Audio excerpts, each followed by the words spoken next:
Je m'appelle Charlotte Abramov, j'ai 24 ans, je suis belge et je suis photographe et réalisatrice.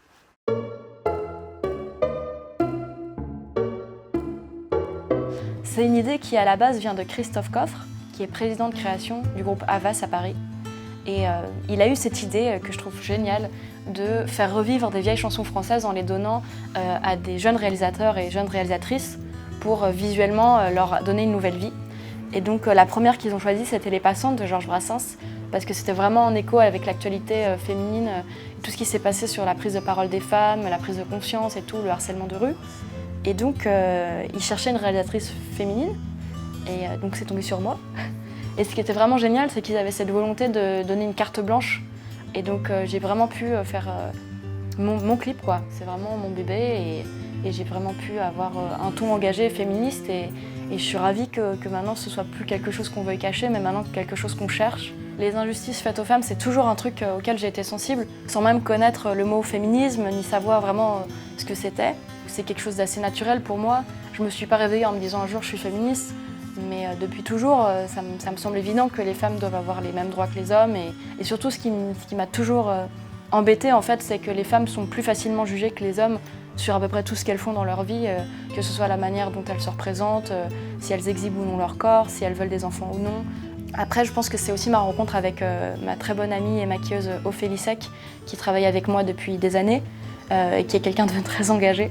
Et c'est elle qui m'a un peu fait comprendre ce que c'était le féminisme et un peu éduquée à ça. On fait un projet ensemble qui s'appelle Les Enveloppes, qui n'est pas encore sorti, qui est en cours, et qui est justement sur la diversité des corps féminins, où on a peint des femmes nues tout en blanc, comme si c'était des statues vivantes.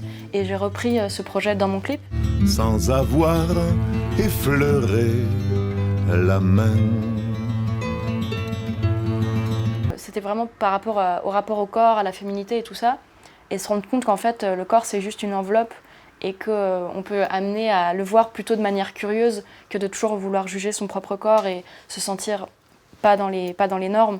C'était vraiment se dire les bourrelets ça peut être joli en fait, ça peut les plis, la gravité, les seins qui tombent, la manière artistique d'en faire quelque chose comme une espèce de pâte à modeler, de pâte à pain ou de guimauve qui fait qu'on ne voit plus le corps de manière charnelle, mais en tout cas quelque chose qu'on regarde avec un œil bienveillant et quelque chose qu'on aime.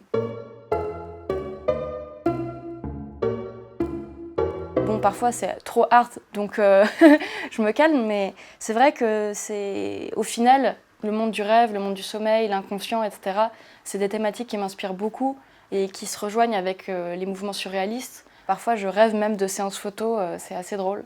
Genre, c'était hyper improbable, mais un jour j'ai rêvé que je partais au ski avec Bella Hadid et Émilie Ratajkowski et qu'on faisait des photos super stylées parce qu'il y avait un hôtel trop beau alors qu'on était au ski, quoi. En plus, je comprends pas forcément pourquoi j'ai rêvé d'elles. Je pense que c'est parce qu'elles sont trop, on les voit trop, quoi.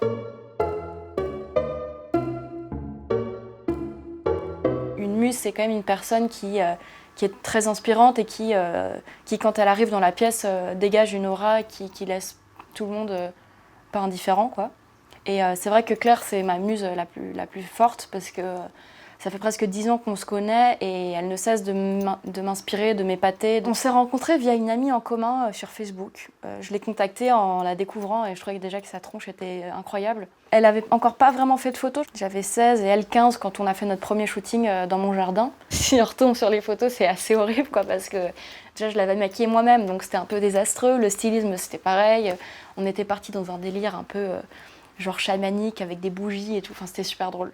Et c'est vraiment avec le temps qu'on est devenus amis, surtout quand moi je suis partie en fait à Paris et qu'elle est venue me visiter juste pour venir me voir et qu'elle s'est dit mais en fait je veux habiter ici et être avec toi. Et ce qui était vraiment fabuleux, c'était d'avoir une personne belge qui était assez importante dans ma vie en Belgique à Paris avec moi et qu'on continue de grandir ensemble. Et du coup après elle s'est vraiment développée dans la peinture. Sa peinture m'a inspiré un projet qu'on est en train de faire en ce moment sur le couple. Et je me suis dit que ce serait cool qu'on fasse un projet où on mêle ses peintures et mes photos avec des jeunes amoureux. C'est un couple qui s'embrasse et qui ont en fait plein de lignes justement et de petits visages peints sur le corps. Et en fait les dessins sont faits de sorte qu'ils se rejoignent sur les deux personnes comme si elles formaient qu'une seule personne. Donc c'est assez beau. Angèle, je sais même pas si c'est une muse, parce que c'est vraiment une artiste, donc c'est autre, c'est différent. C'est pas une personne sur laquelle je projette potentiellement des personnages. Et voilà, mais Angèle, Super rencontre, je suis super contente parce que bon, elle est belge. Ça peut paraître juste un peu chauvin, mais c'est simplement qu'on a du coup des lieux en commun, des amis en commun et une espèce de familiarité qui s'installe direct. Elle est hyper drôle, elle est hyper naturelle. Et ce que j'aime chez elle, c'est qu'elle est très détendue avec son image, avec la manière dont elle bouge son corps, avec tout en fait. Et elle m'a vraiment fait confiance sur les 2 clips où j'ai vraiment pu exprimer mon univers et l'amener dans mon univers. Et non, je l'adore. Je veux tes yeux seulement en photo, je veux les deux. C'est un petit bonhomme un peu spécial. Bon, déjà, il a 5 ans, bientôt 86. Donc c'est vrai que c'est un papa super âgé. En gros, il a été professeur de physiopathologie à l'université de Bruxelles. Il était réputé pour être super rigolo.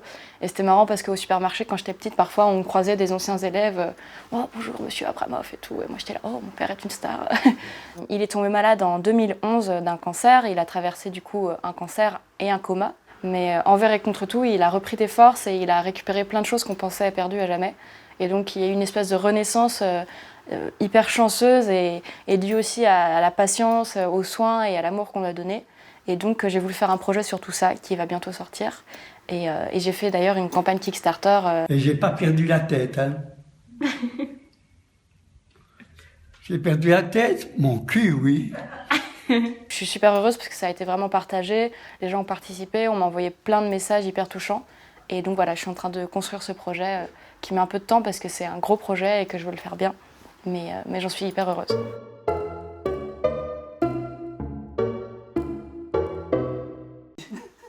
J'adore les courgettes et j'adore les pâtes aux courgettes. Donc d'abord, je coupe des petits oignons, de l'ail, je fais revenir dans la poêle. Après, je coupe les courgettes, je fais revenir dans la poêle. Après, quand c'est cuit, je mets de la crème que je laisse en fait s'épaissir avec la chaleur. Je rajoute du parmesan, même si ça se fait pas. Et puis après, je mets dans les pâtes que j'ai cuites au préalable. Et puis je remue avec du sel, du poivre. Et c'est super bon. Non, en fait, c'est pas l'ail du tout. Non, c'est pas l'ail du tout, non. Je veux dédier ce poème à toutes les femmes qu'on aime.